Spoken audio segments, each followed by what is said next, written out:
Hello, and you're all very welcome to the Women's Health Discussion Panel as part of Laya Healthcare's Wellbeing Live series.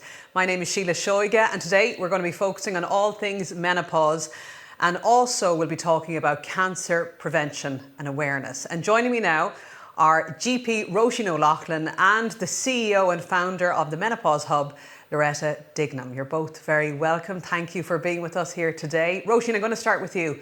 Could you tell us a little bit about yourself and I suppose your area of specialty? Thanks very much, Sheila, and good afternoon, everyone. My name is Roisin O'Loughlin and I'm a GP based in Dublin. I have a special interest in women's health, particularly in the areas of the menopause, fertility, preconception care and contraception. Before making the leap to GP, I went down the route of obstetrics and gynecology, and thankfully during that training, I did a master's in obstetrics and gynecology at UCC, which has been hugely beneficial to me in my GP career. I really enjoy women's health consultations and find them really fulfilling and practical. And I'm very excited that women's health, and in particular menopause, is having such a big limelight, I suppose, at the moment. Absolutely. And Loreta, you Yeah. must be delighted as well because it's about time that we talk about menopause. Hi, Sheila, and congratulations to Laya Healthcare for running today's Wellbeing Live series and putting the spotlight on this topic. Yeah. I'm really passionate about it, and yes, it's well overdue. My background is that I've set up Ireland's first dedicated multidisciplinary menopause clinic, big of a mouthful. We have a team of medical doctors, gynecologists and GPs. We have a dietitian and nutritionist. We have a pelvic physio or women's health physio. We have a psychologist, and we have an acupuncturist. So we try to offer as much of a rounded and holistic approach to menopause. I set the clinic up, and my background is not medical. I come from the corporate sector, from business, and I set up the clinic based on my own experience of going through menopause and finding the journey to be lonely, challenging, and quite confusing, to be honest. And so I thought we needed better services in Ireland, and I decided to do this.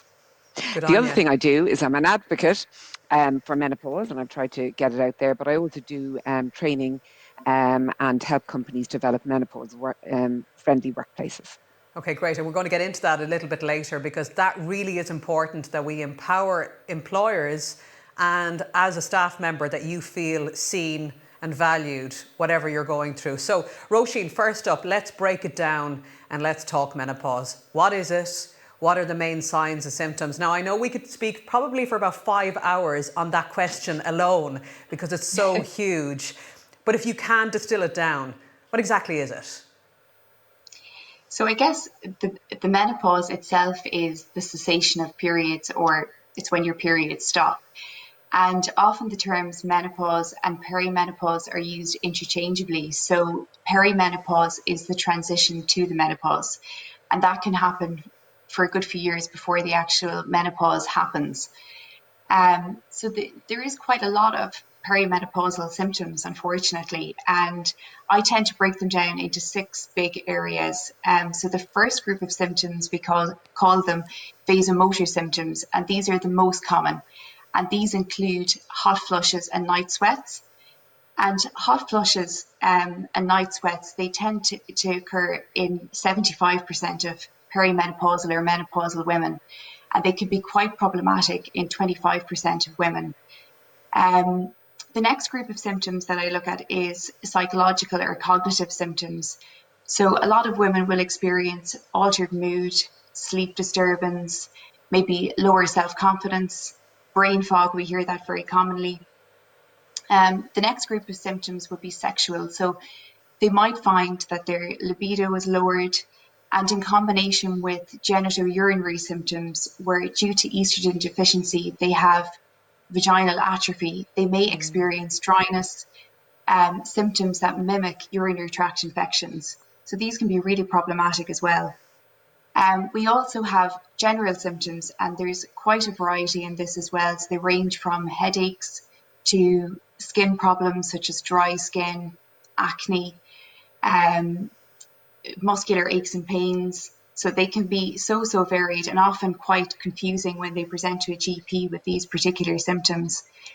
And last but not least then is period-related symptoms. So often during the perimenopausal period, symptoms can become periods can become very irregular, and also they can become quite heavy.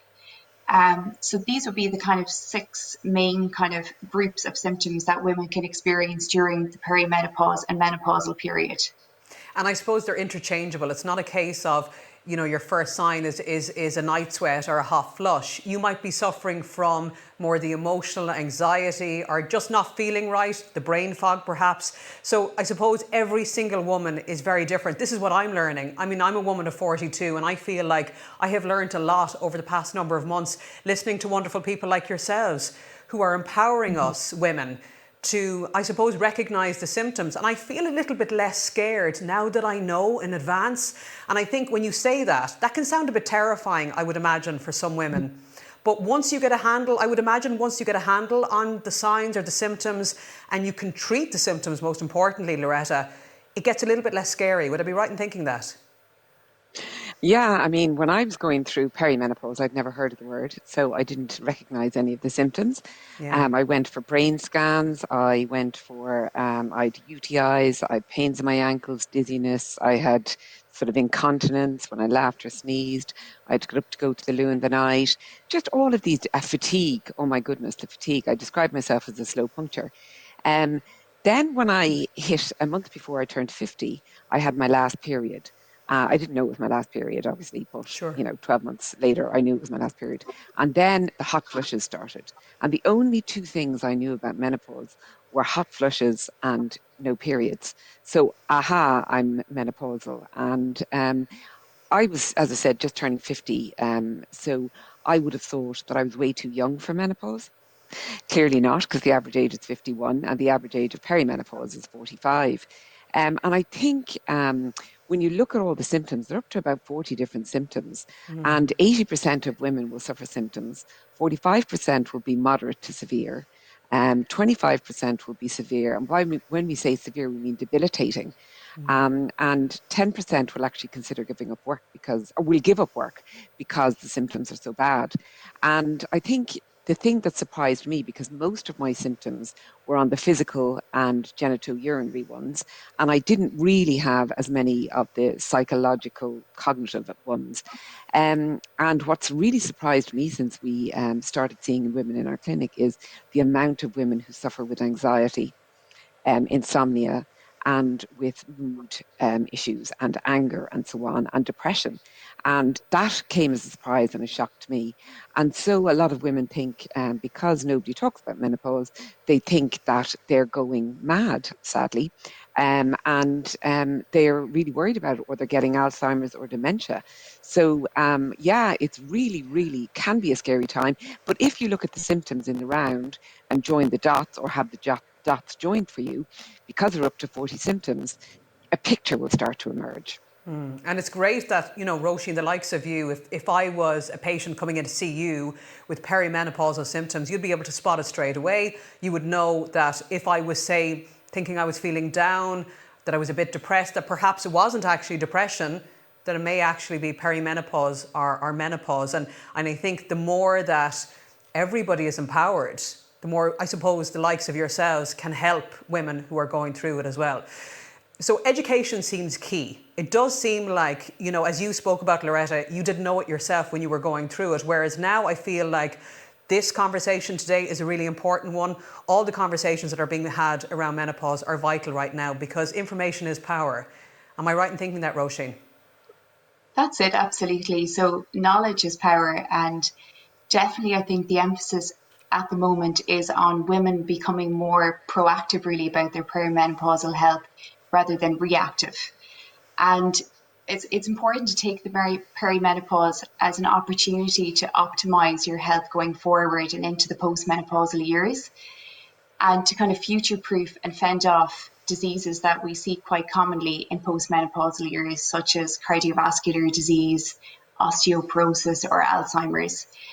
And, even this, I suppose, movement, that's going on at the moment with regards to the menopause, it's opening up, I suppose, resources that women didn't know were available to them. So, for instance, such as the Irish Menopause or menopausedoctor.co.uk, women are more aware now of the resources that are available to them.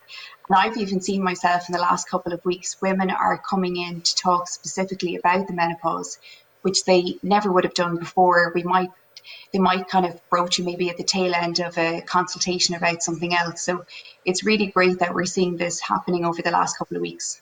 Are you seeing that as well, Loretta, where women are coming in and feel a bit more comfortable, I suppose, talking about their symptoms? There's a little bit less fear? I think the biggest all-round feeling is relief. And the relief is because this is a very taboo topic in our society. And it's not only in Ireland, it's in Europe, it's a global taboo topic. And I did market research among 1,250 women last year. And I asked them to rank the level of tabooness of menopause, if there's such a word as tabooness. And they scored it 8 out of 10. 80% of the women told us that they were unprepared for menopause. I was one of them. And 66% they said that they knew little or nothing about menopause.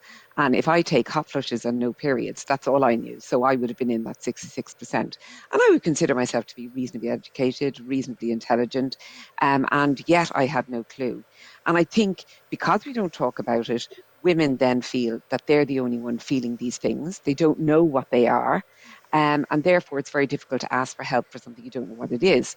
So say Joe Duffy's show, Lifting the Lid on Menopause, gave women the amount of emails and phone calls we've had and social media contacts around, I feel normal now, or I'm not going insane, Yeah. or I'm not alone, or just relief to know what is wrong. Yes, and that's a huge part of it, isn't it? Not feeling alone, because this is a normal part of being a woman.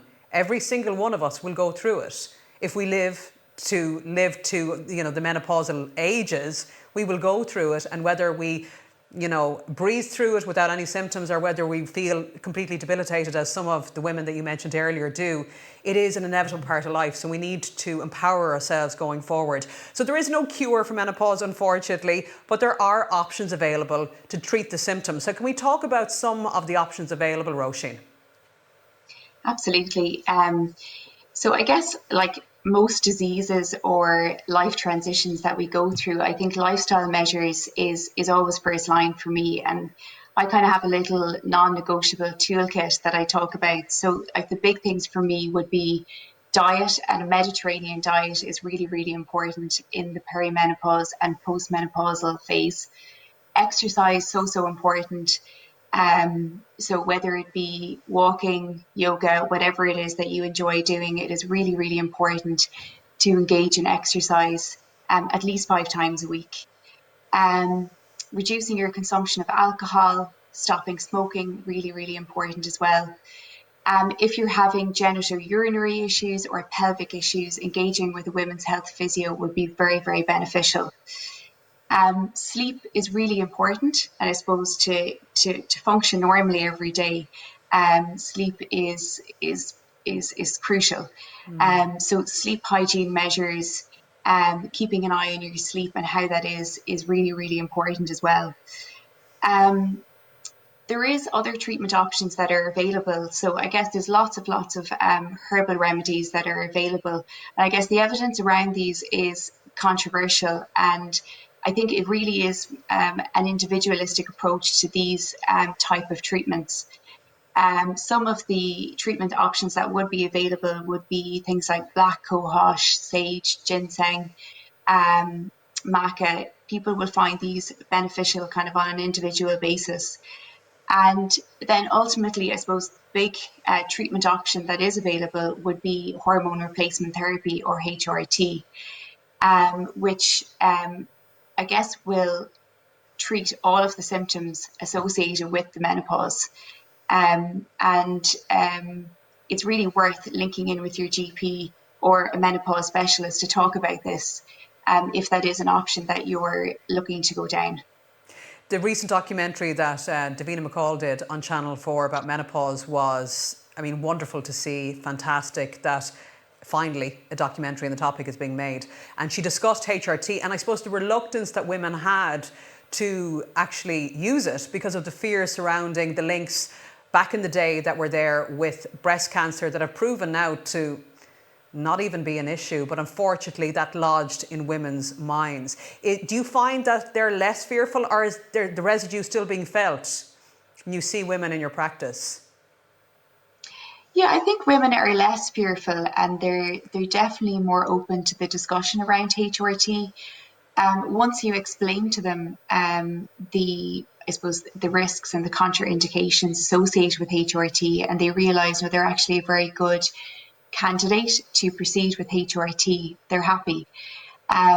But also, I suppose within that consultation, you're focusing on cancer prevention strategies. So we're also kind of talking about breast check and cervical check. So we're covering kind of all aspects really of health. And but definitely I do see more women are inclined to kind of commence HRT now than they would have been in the past. So Loretta, in your clinic, I suppose you're providing a lot of holistic therapies. You mentioned acupuncture and some others there as well. But obviously HRT is one that I've heard you speak passionately about as well. You're a believer in the treatment. Well, I'm an advocate for evidence-based treatments, and the evidence is there that HRT is the most effective treatment for most women. Now, it's not the only treatment, but it's the most effective for most women. And obviously, there are exceptions to that. I was terrified of HRT based on no information, I might add, just remembering those scary headlines back from that Women's Health Initiative study that was done in 2002. The research has been debunked now, and it really was scary headlines. The research wasn't even peer reviewed before the results were published, and I had that in my mind, and I also had this view that strong women power through. And I'm a strong woman, so I won't be taking anything unnatural. However, after 3 years of the symptoms that I described, once my period stopped, which were 20 to 30 hot flushes a day, night sweats, and so on, um, I um, I decided to go and see somebody about it.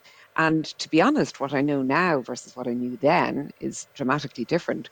But in the 1900s, women lived an average, their life expectancy was 49, and they went into menopause at 47. Nowadays, the life expectancy of women in Ireland is 84, and we go into menopause at 51. So we're going to live a third to a half of our lives in a postmenopausal state, which basically means in an estrogen deficient state. And the impact of the estrogen deficiency is it gives us greater risk of bone health issues like osteopenia, osteoporosis, heart health. Cardiovascular disease is the number one killer of women in Ireland and globally, and it increases and overtakes that of men in postmenopausal women. And you can find that on the Irish Heart Foundation website. And the third area is in the whole area of cognitive health, so Alzheimer's, dementia, and there's increasing evidence coming to the fore about that. So I guess my challenge to women would be, if you're considering options, and please do your research, but is how are you going to replace that lost estrogen for your long-term health? So it can help, HRT can help with the symptoms at the time, but also longer term. And I do think that HRT has got a bad rap. Drinking 2 units of alcohol a day or more puts you at greater risk of breast cancer than HRT. And being overweight or obese with a BMI of 30 actually doubles your risk of breast cancer. So I think what Roisin said there as a fundamental of diet and lifestyle and controlling your weight is really, really important. Yeah.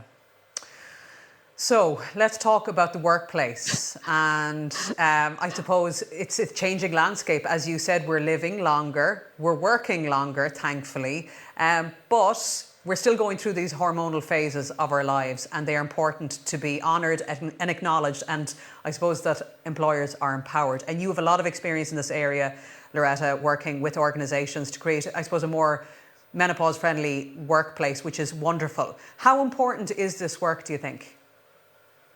Oh, well, I think menopause obviously is having a moment. And a quote that was used that I had said, which was in the Irish Times the other week, was I think menopause is where mental health was about 10 years ago.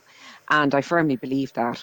And it's about sort of opening that Pandora box. When I was going through menopause, I didn't tell anyone I was going through it. And so I had my hot flushes. I was making presentations in senior management positions to senior managers, to boards, and I would go into a hot flush. My hair would be wet at the ends of my the hair follicles, I would lose my train of thought, I'd forget my words, etc.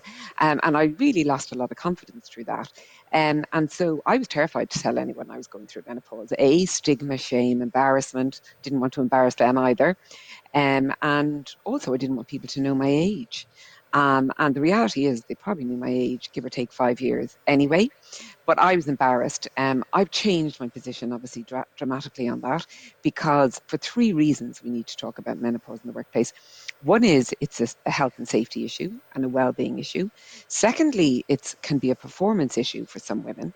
60% of women in the UK said that they didn't feel comfortable or confident talking about menopause, and that it impacted their work performance negatively.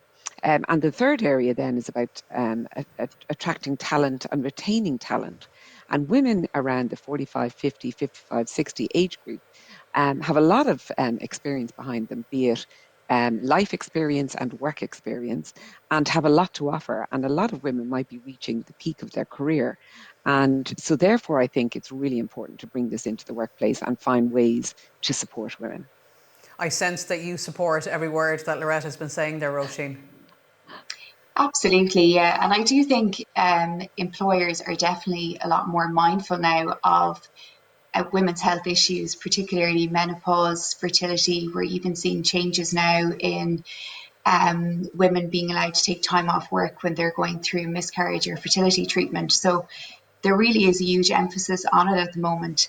And a lot of places would even offer now at the moment, outside of pandemic times, maybe yoga at lunchtime, opportunities for employees to become more mindful and to manage their stress a little bit better. So it's amazing to see it in workplaces. I suppose with a lot of issues, and my experience in terms of speaking about women's issues would be speaking about fertility, miscarriage, and I'm learning now about menopause. And it is the veil of secrecy that kind of shrouds all of these topics to do with women. And what I found from speaking up and speaking openly is that straight away, exactly what you said, Loretta, you feel less alone. You realise you're not the only one going through it. There is a sense of camaraderie. And it's also really empowering when you know you're not the only one who feels this way. And there's no shame in it. You've done nothing wrong. It's a normal part of life. That fear that women have, particularly, I suppose, to discuss things like vaginal atrophy, that can be a source of embarrassment for some women to talk about. I would imagine for most women, to be honest, to admit.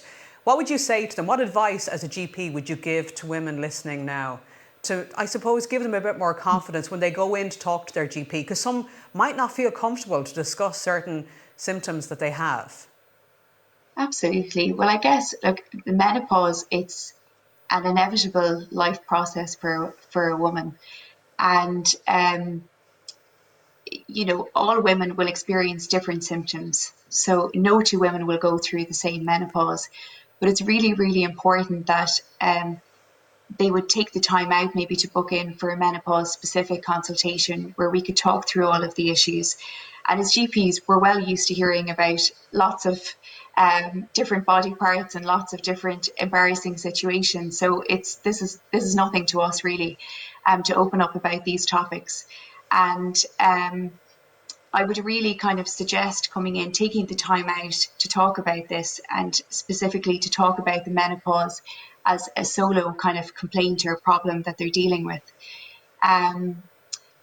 Also a really important topic to highlight, I suppose, really is also fertility and contraception around the time of the menopause, because we know from research that there's actually double the amount of unplanned pregnancies for women in their 40s if we compare it to women in their teens and early 20s. And we're seeing a lot of women presenting for terminations in their 40s. So important that we do talk about fertility and contraception, as a lot of women are still ovulating in their 40s and they're still at risk of pregnancy. So this is a So really kind of big bugbear for me. yeah, absolutely. And I would imagine there's a huge amount of naivety. I feel it myself, even just listening to you, that perhaps there's an assumption that we reach a certain age, our periods are kind of out of whack. Oh, sure, I don't have to worry about it now. It's not going to happen, do you know? And then that happens. So obviously, huge, I suppose, awareness around that, and realising that you do need to be mindful. So what? Have a conversation with your own GP, do a bit of research? That's it, exactly. Have a conversation with your GP around contraception, I suppose. Once you've completed your family, you should be thinking about longer acting forms of contraception. And the intrauterine device or the coil is a really, really good option, as this can be used as part of HRT. So that's a really, really good option. But I think I even had a woman yesterday on the phone who said to me, she was mid-40s, and she said, I didn't really think that I would need contraception now. So there is, as you say, that kind of naivety and that Yeah. unawareness around fertility in your 40s. Okay, yeah, Loretta, that's obviously, I mean, again, that's new information to me, and it feels obvious, but when I hear it, I would imagine a lot of women almost get themselves in a situation where it's, whoops, this happened. Yeah, I mean, we have pregnancy kits, obviously in our clinic, for that very reason. And yes, women need to be counselled about that. Yeah. I think even if your periods have stopped and you're over the age of 50, there's still a year of a window whereby you still need contraception. And then if you're under 50, when your periods finish, there's a 2-year window. So women need to be very, very mindful of that. And something like the Marina coil would help deliver your progesterone and also provide protection against pregnancy. Before we move on to the importance of cancer awareness and prevention, particularly in the menopausal years, also just to give women and men watching a bit of reassurance that it's not all doom and gloom. I mean, again, I suppose to reiterate, once again, once you get your symptoms under control, it can be a new phase in your life that can bring, from what I'm hearing from a lot of different women, is a newfound confidence, a new phase of almost creativity. You're opening a new chapter in your book, as it were. So it can be a very positive thing in your life. Loretta, do you want to take that one? It definitely was for me. I mean, I could never have dreamed of setting up this kind of enterprise, if you like, when I was going through the height of my symptoms. I just would not have had the energy. I would not have anything like that. But now I'm in a new phase of my life. I feel fantastic. Great. All my symptoms are gone. And my children are, as I call them, kidults. So although they live at home, they're over 18. And I don't have the same ties and restrictions that I would have had when I had younger, more dependent children. And I decided I'd like to do something different and do something for women and women's health. And to be honest with you, yeah, I feel empowered, and I feel I'm going to be working for the next 20 or 30 years.